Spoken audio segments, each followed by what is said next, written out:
a loss for words to express my gratefulness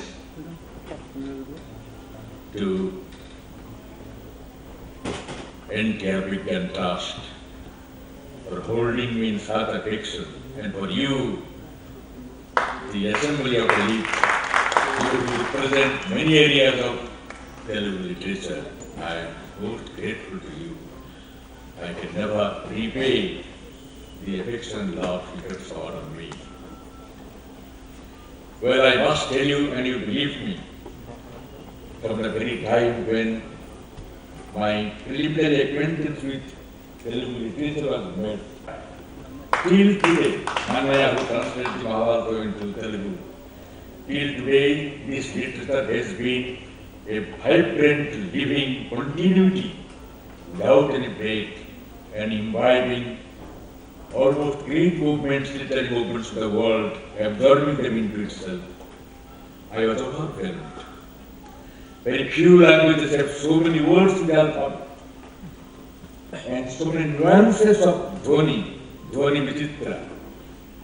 Every count of sound can be literally written down in Telugu. Very few literatures in the world can claim that credit. It's a mighty great literature, and I bow down to it, and I feel delighted that you, who represent that literature, have recognized my humble contribution to literature. I am also deeply honored because of the award bearing the name of N.T. Ramarao. The wonder that was N.T. Ramarao, the phenomenon that was N.T. Ramarao.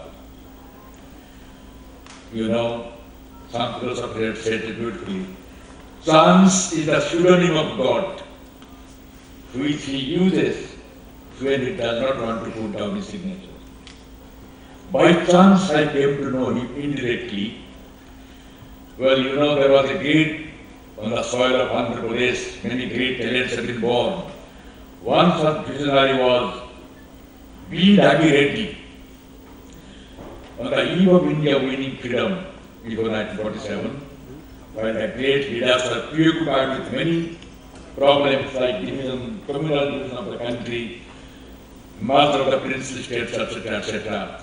Two young men in their late youth, they were fixing their vision on the future, not on the present, future of India, when India wins freedom.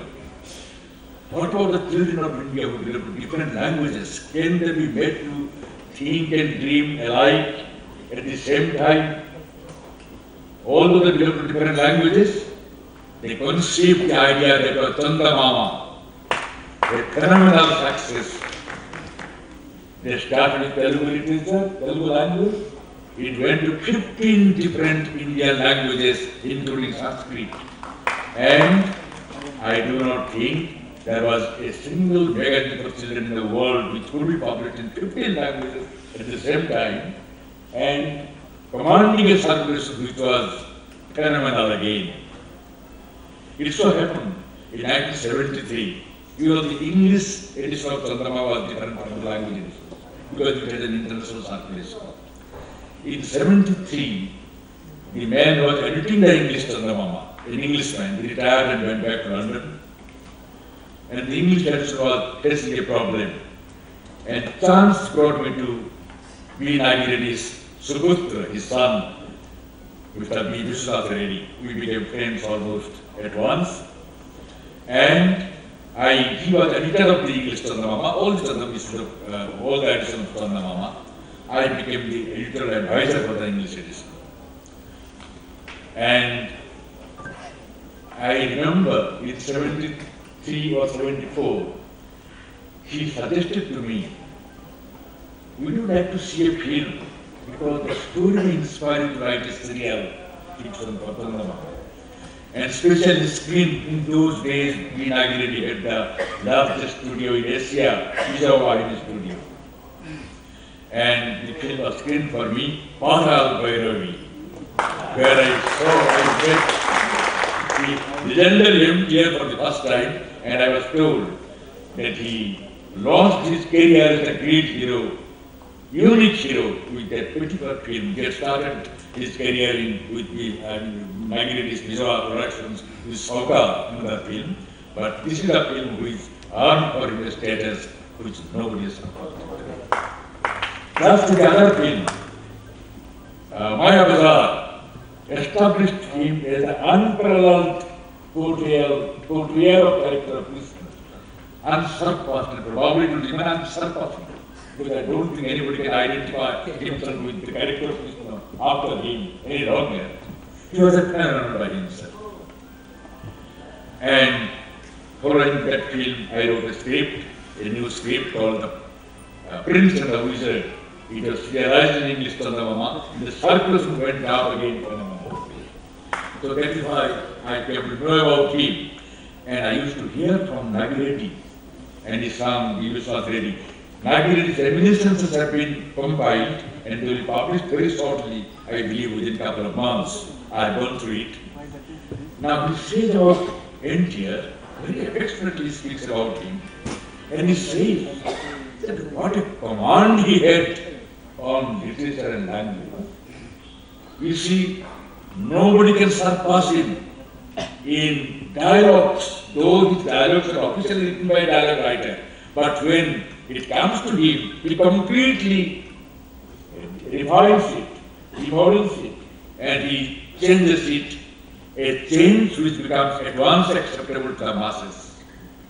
So to the language, to establish a kind of rapport with the common people of all strata, I said, all strata of people, it was something which was phenomenal, as phenomenal was his life itself.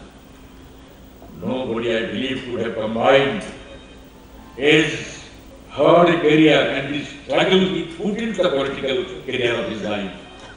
Along with his art, he remained an artist till the last moment. And what is very interesting, his last film was on the great Srinath Kavi Sarvabhauma.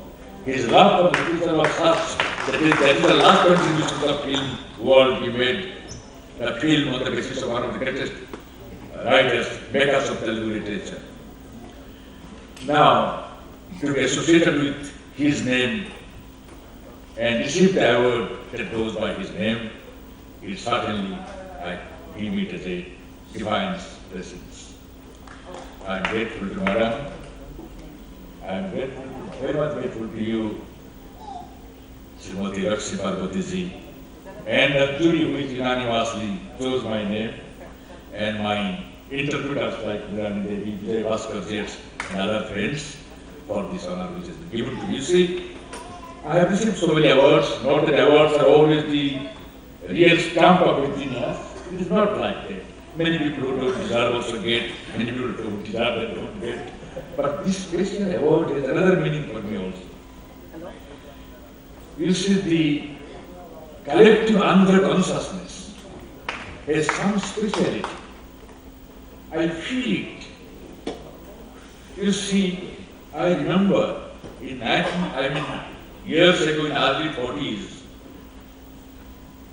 when people like Karl Barth, Aldous Huxley, Sir Francis Young husband, and a galaxy of world writers tried to secure Nobel Prize for Literature for Shri for his life behind the magnificent prose and submit the epic, greatest ever epic written in English language. Shri Aurobindo dissociated himself from it. He discouraged the move. He did not like that award at all. But 1948, Andhra University gave him a national prize for humanity. He accepted it. Not that he came for it. There was no question of that. In absentia it was to be given. But he gave a special bhakta, a kind of message for Andhra University, which becomes a classic of prose and classic of an introspection of Indian life in those days. So he has great affection for the culture and the consciousness that was Andhra.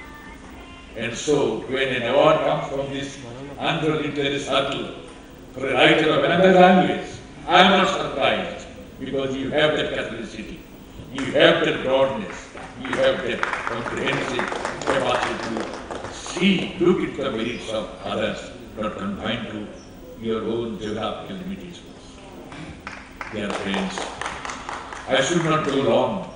It is a small talk of gratitude receiving the award. But I must tell you one thing before I retire, that we are passing through a very confusing time. Values in every discipline of life have been questioned. Religion does not hold the people together any longer. Politics, which was once considered a very serious business, is unfortunately taken very lightly, which is not a good sign at all. Educated people have lost their prestige before the masses, before the people, because most of the scandal makers are people who are highly educated. Once wealth was considered to be the gift of Goddess Lakshmi, but today wealth means corruption. All values have been practically brought down by the present state of human consciousness. There is every reason to be pessimistic. What exactly is happening to us? Yes, there is a collective unconsciousness which is governing our life. Must we allow it to continue forever? Is not the collectivity constituted of individuals?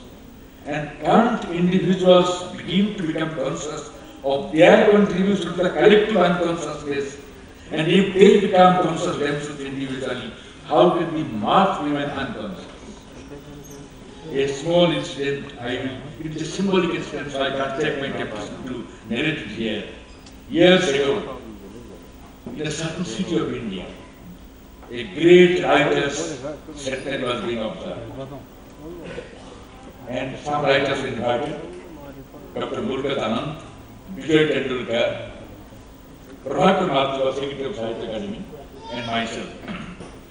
We came to the university before the noon, and the Vice Chancellor of the local university was giving us entertainment after lunch.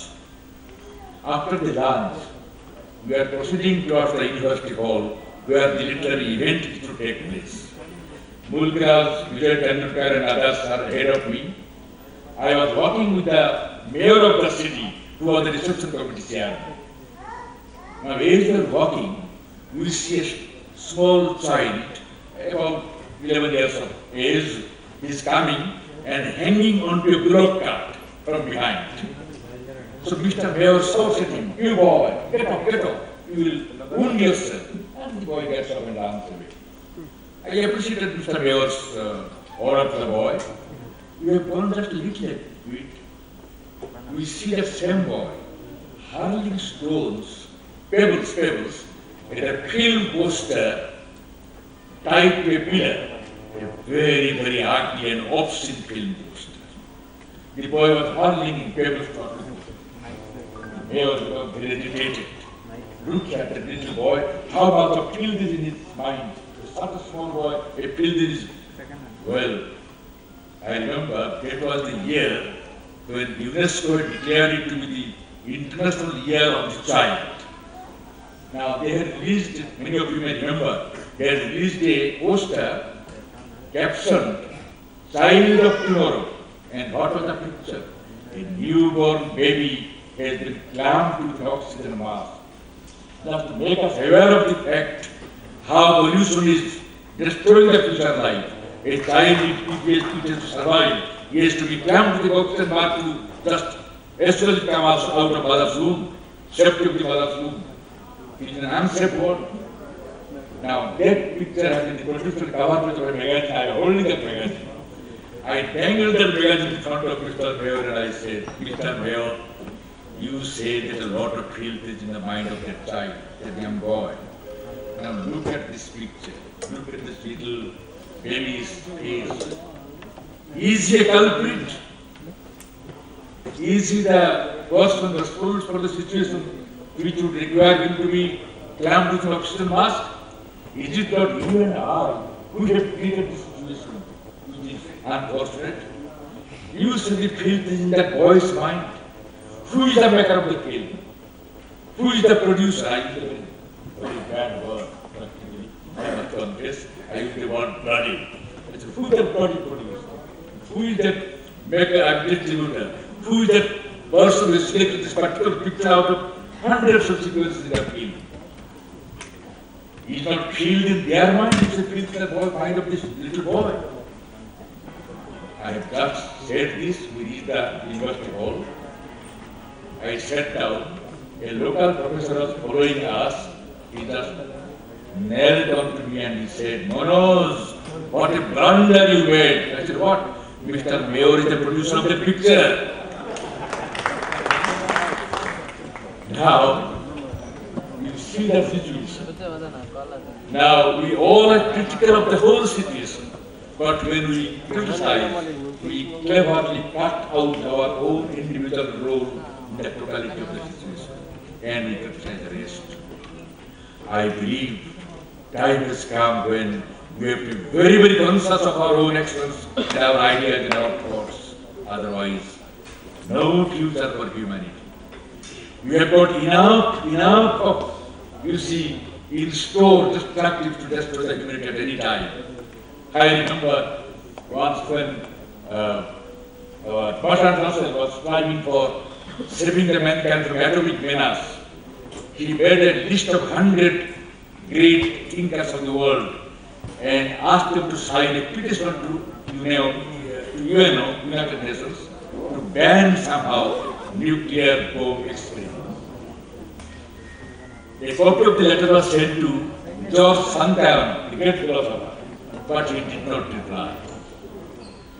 So, Bertrand Russell sent a reply, a reminder. There was no reply again. After some time, both Russell and Santayana happened to meet.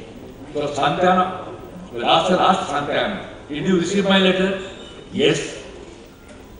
You did not sign? No. Why? Santayana says, why are you so enamored of mankind? What is very special about the present humanity? That it should not be destroyed? Let it be destroyed. What is there? If it has earned the merit to be destroyed, let us destroy it. That is one point of view.